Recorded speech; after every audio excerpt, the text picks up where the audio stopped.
l'arme de l'Arizona. Un peu de mazout, bien longtemps après, qui, voilà, effectivement, qui remonte. Voilà. Les larmes de l'Arizona et cette évocation de la bataille de Pearl Harbor. Ça veut dire qu'il en restait. Il en restait à attaquer.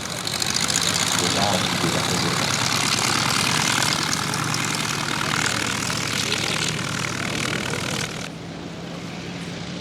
Voilà, au décollage, un Avro Hanson.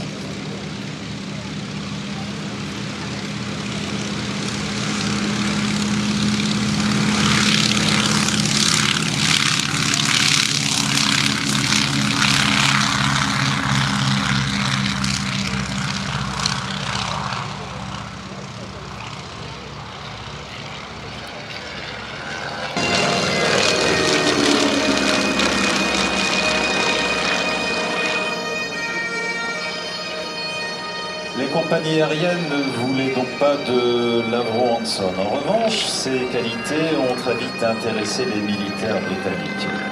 Le projet donc, de l'Avro a donc été adapté aux besoins de la Royal Air Force qui cherchait alors un bimoteur de reconnaissance côtière. Et c'est ainsi qu'est né l'Avro Hanson, dont le prototype a effectué son premier vol au milieu de l'année 1935.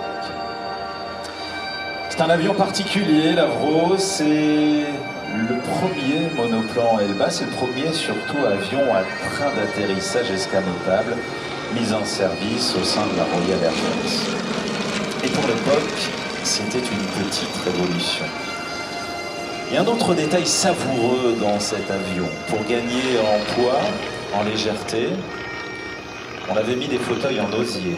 Car l'osier est un matériel extrêmement souple. Les pilotes qui prenaient donc place à bord de l'Avro s'installaient dans des fauteuils en osier.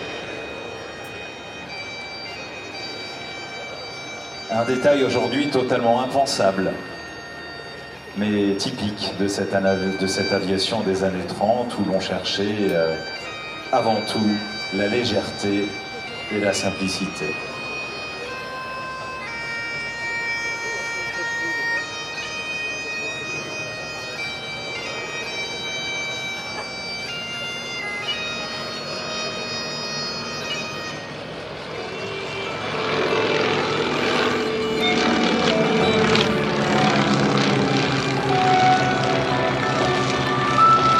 De par sa vocation première, a donc été baptisé en hommage à un amiral britannique du XVIIIe siècle, George Hanson.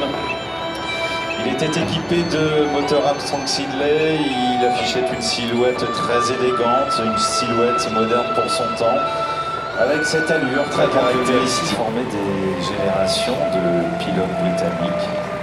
Formation au bimoteur, il a formé des navigateurs, des radios, formé des milliers de jeunes hommes, des milliers de futurs aviateurs du Commonwealth. Car l'Avro était le premier appareil que l'on pourrait dire, premier appareil militaire véritablement complexe, sur lequel on a commencé à apprendre à conduire un militaire.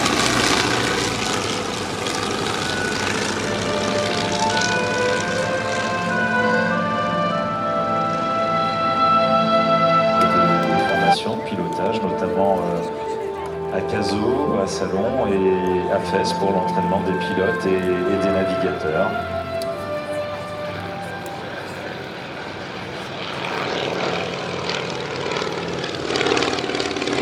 Et on utilisera également l'Avro pour la mission de liaison de servitude, y compris en Afrique subsaharienne et à Madagascar. Après rester célèbre pour ses victoires, c'est mieux que cela.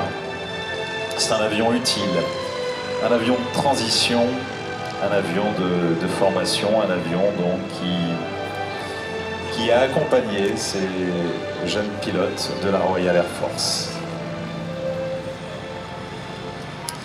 Un appareil donc né pour le civil, devenu militaire presque par hasard et finalement adopté par tous pour sa fiabilité et sa polyvalence. Voilà, l'Avro Hanson, avion